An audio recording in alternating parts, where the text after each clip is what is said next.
네, 확진자 수 추이 두 분과 살펴보겠습니다. 류재복 해설위원, 천은미 이대 목동병원 호흡기내과 교수와 짚어보겠습니다. 두 분 안녕하십니까? 안녕하세요. 전날과 비교하면은 크게 늘었고 지난주 수요일과 비교하면 어떻습니까? 지난주 수요일보다는 약간 줄었죠. 그렇지만 그것이 어떤 그 의미를 부여하는 분석은 좀 어렵습니다. 좀 하루 이틀 정도의 차이가 있기 때문에 이 수치를 놓고 뭐 하락세로 돌아섰다라고 이제 추측하기 좀 어렵습니다. 이번 주 내일 모레 2, 3일 정도의 발생 상황을 좀 보면 어느 정도 가닥이 잡힐 것 같은데요. 일단 주중에 발생 추이는 그대로 옮아가고 있습니다. 화요일 발표보다 수요일 발표가 보통 400명에서 500명 정도 환자 수가 늘어나고 있으니까요. 그런 추이는 밟아가고 있다 이렇게 볼 수 있습니다. 네, 지금 4단계로 그 수도권에 거리 두기를 격상한 지도 한 달째고, 그리고 네 자릿수 확진자가 나온 지도 거의 한 달이 돼가고 있거든요. 교수님 보실 때 이 확산세는 언제까지 좀 이어질지 어떻게 전망하세요? 거리두기 4단계, 이제 3단계인데 생각만큼 떨어지지는 않고 있습니다. 오늘 그 확진자 수를 보면 한 지난주보다 100에 150명 정도 떨어지긴 했는데요. 수도권은 조금 정체거나 약간 감소하는 경향이 있는데 아마도 비수도권으로 여행을 가서 그런 게 아닌가. 왜냐하면 비수도권의 임시선별 검사 건수는 늘고 있고 수도권은 약간 줄었습니다. 그렇기 때문에 이번 주가 휴가 기간이죠. 이번 주가 지나고 다음 주에 어느 정도 확진자 수가 나오냐에 따라서 감소 추세로 가는지 아니면 정체거나 확산을 알 수가 있는데, 문제는 지금 4단계에서 더 올릴 단계가 없거든요. 그럼 이 상태에서 우리가 좀 더 다른 방역 대책이 강구되지 않으면 이 상태로 9월, 10월까지 연장을 해야 될 수가 있습니다. 네, 그런 점에서 정부 당국으로서는 새로운 방역 대책에 고민이 있을 것 같습니다. 4차 유행 초입에서 2,000명을 넘어설 수 있다는 전망이 상당히 많이 나왔는데 아직까지 2,000명 돌파까지는 가지 않고 있는 상황인데 이 정도면은 거리두기가 어느 정도는 효과는 보고 있는 겁니까? 그래도 폭발적으로 증가를 안 했기 때문에 어느 정도 약간의 그 효과는 있다고 생각하지만 정부나 우리가 생각했던 건 4단계를 올리면 1,000명 단계, 1,000명 아래로 떨어지고 9월부터는 학교도 갈 수 있지 않을까 그런 기대를 했는데 그 점에 대해서는 조금 아쉬운 성적이라고 생각합니다. 예. 네, 지금 수도권은 조금 줄고 비수도권은 늘어나는 그런 추세에 대해서 설명해 주셨는데, 휴가철 끝나면은 다시 비수도권에서 수도권으로 옮겨오는 건 아닌지 이것도 또 우려되는 네, 상황이에요. 그렇습니다. 왜냐하면 이제 비수도권에서 여행을 갔던 분들이 오면서 수도권에 다시 전파가 될 수가 있기 때문에 분명히 그거는 앞으로 지켜봐야 될 문제고, 그 최근에 태권도장도 보면 지방에서 감염됐다가 수도권에서 또 이제 물론 지방이기 때문에 수도권에도 그런 상태가 올 확률은 있다고 생각합니다. 네, 지금 이 사례를 말씀을 해주셨는데 제주도를 휴가차 갔다 와서 증상이 발현이 된 그런 경우가 있는데 태권도장에서 집단 감염이 발생했다고 합니다. 대구에서 일어난 일이라고요? 태권도장은 가장 큰 규모가 큰 발생은 대전에 있었던 태권도장은 지금 확진 환자가 254명까지 나왔습니다. 굉장히 많이 나왔죠. 대구도 지금 그 첫 환자가 지난 1일에 나왔으니까요. 며칠 안 됐는데 55명까지 늘었거든요. 그런데 이 문제는 이 태권도장과 부근에 있는 교회가 연계가 됐고, 예. 이제 한 가족이 부모는 교회에서 이제 교역자 생활을 하시는 분이고 아이들은 태권도장을 다니는데 이게 4명이 다 확진이 됐죠. 그런데 이 4명이 지난달 19일부터 3박 4일 동안 제주도에 여행을 갔다 왔습니다. 제주도에 여행을 갔다 온 뒤부터 증상이 나왔고, 그런데 첫 번째로 이제 가족들이 증상 나온 게 지난달 27일인데 한 사나흘 정도를 검사를 받지 않고 이 아이들이 태권도장을 다녔죠. 부모들은 교회에서 일을 했고, 그렇기 때문에 지금 이제 이 두 곳에서 확진자가 좀 빠르게 번지고 있는 그런 양상을 보입니다. 예. 아무래도 태권도장 같은 경우에는 아이들끼리 좀 신체 접촉이 많을 수밖에 없고 그런 환경이기 때문에 좀 감염 속도가 좀 빨라졌다고 볼 수 있겠죠. 그러니까 저번에 한번 말씀드린 기억인데 태권도장은 고위험 체육시설로, 예. 실내 체육시설로 분류가 되기 때문에 네. 아이들끼리 직접 대련 같은 접촉을 막고 있거든요. 그런데 요즘 태권도장은 아이들에게 뭐 태권도만 가르치는 게 아니라 아이들이 그냥 이렇게 시간을 보내는 예. 뭐 같이 놀기도 하고 뭐 공부도 하는 그런 마땅히 또 뭐 갈 곳도 없고 하니까요. 공간들이기 때문에 아마 아이들이 같이 뭐 이렇게 운동을 하면서 서로 접촉했을 가능성도 굉장히 높고요. 그다음에 태권도장이 되게 환기 같은 게 잘 안 됩니다. 에어컨을 오래 틀어놓고 이런 상태에서 이제 심한 운동을 하거나 놀게 되면 아무래도 침방울이 번지는 그런 확률이 높죠. 그래서 아마 그 대전에 있는 그 태권도장은 그래서 200명이 넘는 확진자가 나온 것으로 지금 추정이 되고 있습니다. 네, 지금 태권도장 같은 경우에는 보육시설 역할도 어느 정도 하다 보니까 부모님들 걱정도 크실 것 같은데 이거 뭐 환기 외에는 방법이 없을까요? 어떻게 해야 됩니까? 태권도장이 이제 환기, 에어컨 바람 때문에 아마 감염이 많이 된 건 확실할 것 같습니다. 왜냐하면 창문을 거의 열질 않을 거예요. 더운데. 그런데 아이들이 아무래도 그도 합의게 되면 이렇게 소리도 좀 지르고 그러면 마스크도 느슨하게 쓰면서 호흡수가 나가거든요. 호흡되면 바이러스가 공기 중에 뜨겠죠.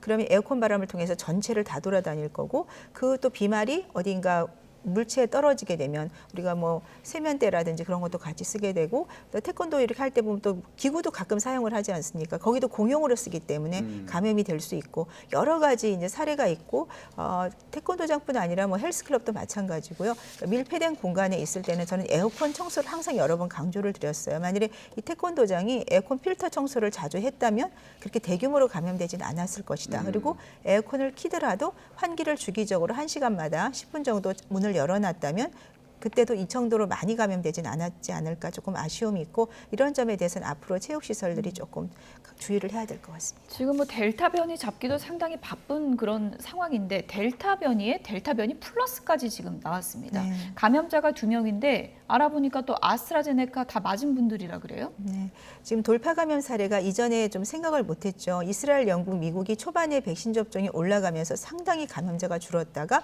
5월 정도 기점으로 다시 확산이 되고 있는 게 델타 변입니다.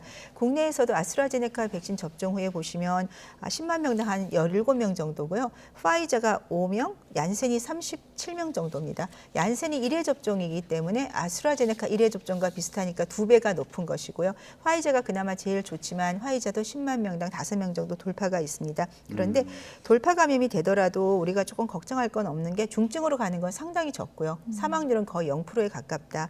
그리고 이제 델타 플러스를 걱정하시는데 델타 플러스는 델타 변이에 하나의 K417N이라는 베타 변이에 있는 게 결합이 됐어요. 그래서 자세히 보면 모양이 좀 다른 건가요? 그 이제 하나가 돌연변이가 더 있는 거죠. 돌기 단백질에. 그런데 그 변이 자체가 베타 변이에 있는 거다 보니까 베타 변이의 특징이 백신을 회피하는 능력이 높습니다. 예. 그래서 아마도 델타와 유사한 전파력 플러스 백신 회피가 델타보다 조금 높지 않을까 하는 그래서 이번에 델타 플러스가 아스트라제네카 접종 후에 다 감염이 되신 것 같고요. 하지만 세계적으로 빈도가 한 1% 미만이기 때문에 아직 우세종은 아니고 델타가 우세종으로 되어 있습니다. 이 백신 회피율을 보시더라도 델타와 델타 플러스는 거의 한 3배 정도 떨어지는 걸로 되어 있고 베타 변이가 조금 더 떨어집니다. 예. 그런데 걱정스러운 게 지금 우리나라에서 돌파가 가장 많이 나온 연령이 30대예요. 30대가 얀센 백신을 제일 많이 맞았거든요. 얀센 같은 경우는 델타 플러스의 거의 5배에서 6배 가까이 중화항 체역이 떨어집니다. 그렇기 때문에 얀센을 맞으신 분들은 지금 정부가 우리 요양시설이나 2월, 3월에 접종한 의료진들뿐 아니라 얀센 맞으신 분까지 부스터를 지금 고려를 해주셔야 돼요. 특히 얀센은 아스트라제네카이기 때문에 RNA 백신 쪽으로 부스터를 조금 한 9월 이후에 고려를 하셔야 될 것 같습니다. 네, 델타 플러스 변이 이게 또 새로 나온 변이 바이러스다 보니까 우려의 목소리도 큰 그런 상황인데 혹시 위중증으로 갈 그런 가능성? 예, 그 부분은 어떻게 봐야 될까요? 델타 변이가 지금 영국이나 스코틀랜드 연구를 보면 2.6배하고 2배 정도 입원율이 높다고 되어 있습니다. 물론 중증으로 가는 게 좀 빨라질 수 있는 이유는 기존의 바이러스는 증상이 발현될 때까지 6일이 걸렸다면 델타는 4일이 걸립니다. 예. 그만큼 바이러스 복제가 빨라서 빨리 증상이 나타나다 보니까 젊은 층이나 이런 분들이 이제 병상이 없거나 아니면 증상이 빠르니까 기다리다가 나빠지겠죠. 그래서 중증이 많고 입원율이 높아집니다. 하지만 치료가 잘 된다면 저는 치사율이 높지 않을 거라고 생각하지만 지금처럼 확진자가 많이 늘 경우에는 치료가 늦어지면서 분명히 사망자도 좀 증가할 수 있습니다. 델타 플러스가 아직은 알려진 게 많이는 없지만 방역 당국에서도 어떤 변이다라는 대체적인 또 내용을 발표하지 않았습니까? 어떤 변이라는 거 이제 할 수는 없는데 쉽게 얘기하면 가장 쉽게 말씀을 드리면 우리 몸에 들어오는 바이러스가 열쇠와 자물쇠 같은 역할이거든요. 예. 그러니까 우리 몸에 자물쇠가 있고 그것을 이제 여는 것이 이 바이러스의 이른바 스파이크 단백질이라는 부분인데 이 열쇠가 하나 두 개가 아니라 열쇠 꾸러미가 된 거죠. 예. 변이가 생기면서 꾸러미가 돼서 쓸 수 있는 열쇠의 종류가 많아진 겁니다. 그러니까 바이러스가 우리 몸에 침투를 더 잘한다는 것이죠. 예. 그것이 전파력이 강해진다는 것이고 그가 델타 플러스 변이는 아직 나온 것은 없지만 예. 어쨌든 그 열쇠 꾸러미가 많아진다는 의미에서 전파력이 강할 것이다. 그리고 중화 능력도 떨어뜨릴 것이다. 이렇게 추측이 되는 것이죠. 그래서 예. 아직은 좀 더 검사를 많이 해야 될 것이 전 세계적으로 그 나온 나라도 한 20개국밖에 안 되고 발생도 수백 명 수준이기 때문에 아직까지 어떤 데이터화 만들지를 못하고 있습니다. 그래서 좀 지켜는 봐야 되겠지만 어쨌든 델타 변이에 준해서 관찰을 한다거나 추적을 한다거나 이런 방침은 서 있죠. 네, 교수님 그러면 이 델타 플러스 변이 바이러스도 백신 접종률이 높아지면은 예방 효과를 기대할 수 있다 이렇게 생각을 할 수 있을까요? 어떻습니까? 그렇죠. 돌파 감염 사례가 미국도 0.1% 정도입니다. 국내는 더 작죠. 그러니까 돌파가 되더라도 우리가 이제 증상 자체가 약하고 그리고 중증이나 입원율을 거의 90% 이상 감소시킬 수가 있거든요. 그래서 기존에 우리는 이제 백신을 맞으면 집단 면역이 돼서 일상생활을 할 것이다 생각을 했지만 지금 집단 면역은 조금 어렵고요. 개인의 어떤 중증화와 그것을 방지해서 감염이 되더라도 독감처럼 지날 수 있는 그런 상태로 생각을 해야 된다고 생각합니다. 어쨌든 백신 맞은 사람들끼리 있으면 뭐 델타가 워낙에 감염력이 높다고 해도 백신 접종자 사이에서는 감염력이 좀 떨어지는 건가요? 그렇죠. 훨씬 떨어질 수 있죠. 왜냐하면 예. 단지 어떤 사람이 백신을 접종한 사람한테 감염을 시켜서 그분이 감염이 됐을 때는 바이러스 배출량은 거의 유사하다고 합니다. 백신을 맞지 않은 분과. 그렇기 때문에 백신을 맞지 않은 분을 또 감염시킬 수는 있지만 그분이 감염이 됐어도 백신을 맞은 경우는 바이러스의 감소량이 굉장히 빠르기 때문에 회복 속도가 빠르다고 합니다. 그러니까 백신을 맞은 경우에는 이런 변이 바이러스에 감염되더라도 빨리 회복될 수 그렇습니다. 있다 이런 네. 말씀이신 거죠.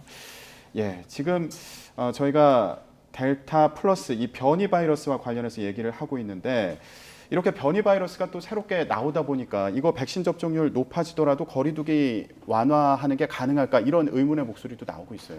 천 교수님이 말씀하셨다시피 3,600만 명 맞으면 70% 집단 면역 달성되고 그때는 코로나19를 한시름 놓겠다라는 계획은 사실상 지금은 거의 기대하기가 어려운 수준이 됐죠. 그래서 며칠 전에 그 3분기 접종 계획 발표하면서 4분기 계획을 방대본에서 약간 그 얘기를 했는데요. 그때 나왔던 것이 12살에서 17살 청소년 어린이들 그 대상에 대한 접종, 그다음에 돌파 감염을 막기 위한 부스터샷 접종 이 부분이 4분기에는 결정이 돼야 됩니다.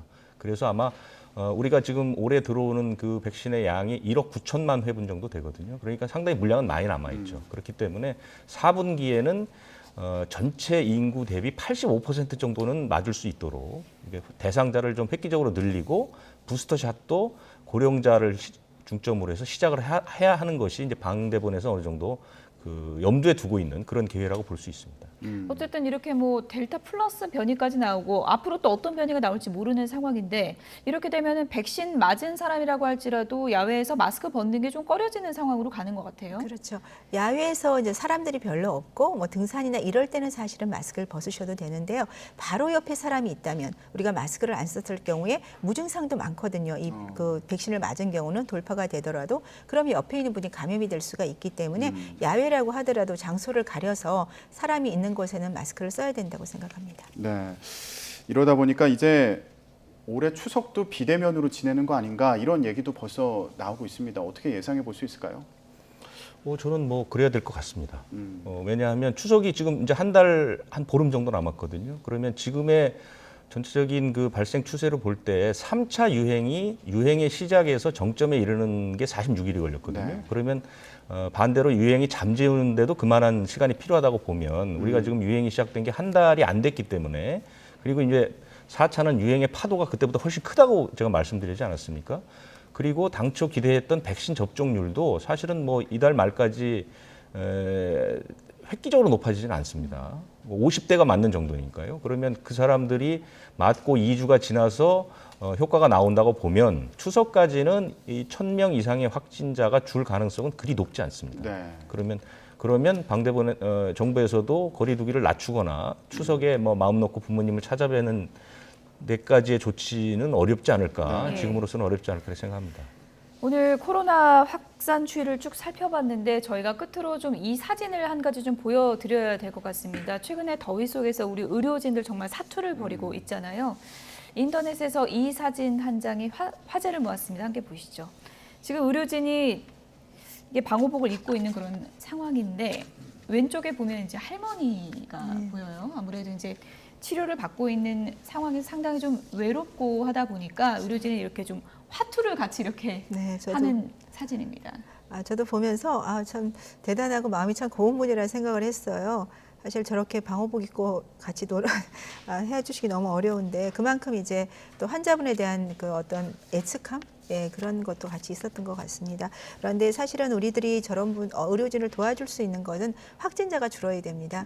확진자가 줄어야 그만큼 과부하가 덜게 되고 또 휴식을 취할 수 있기 때문에 우리가 개인 방역을 잘 지켜서 최대한 좀 확진자를 줄이는 것이 저는 의료진들을 격려할 수 있는 가장 좋은 방법이라고 생각합니다. 지금 뭐 코로나 상황이 상당히 좀 길어지다 보니까 의료진들을 뭐 지원하는 그런 뭐 장비도 도착하고 한다고 하지만 현실적으로 지금 상당히 좀 한계에 부딪히고 있는 부분도 있다고 하던데 어떤 부분이 가장 어려운 걸까요? 우선 의료 인력이 한정이 되어 있는데 확진자들이 계속 이제 입원을 하게 되니까 거기에 대해서 부담이 가장 크고요. 또 이제 의료진들이 계속 일을 하는 것이 아니라 확진자가 줄면 또 일을 그만두고 또 확진자가 늘면 또 일에 투입되고 이러다 보니까 어떤 그 경력 자체도 문제가 되고 또 재정적인 지원도 문제가 같이 되는 것 같습니다. 그런 점에서 정부가 좀 체계적으로 앞으로 코로나 끝날 때까지는 계속 일을 할 수 있는 환경을 마련해 주시는 것이 필요할 것 같습니다. 네.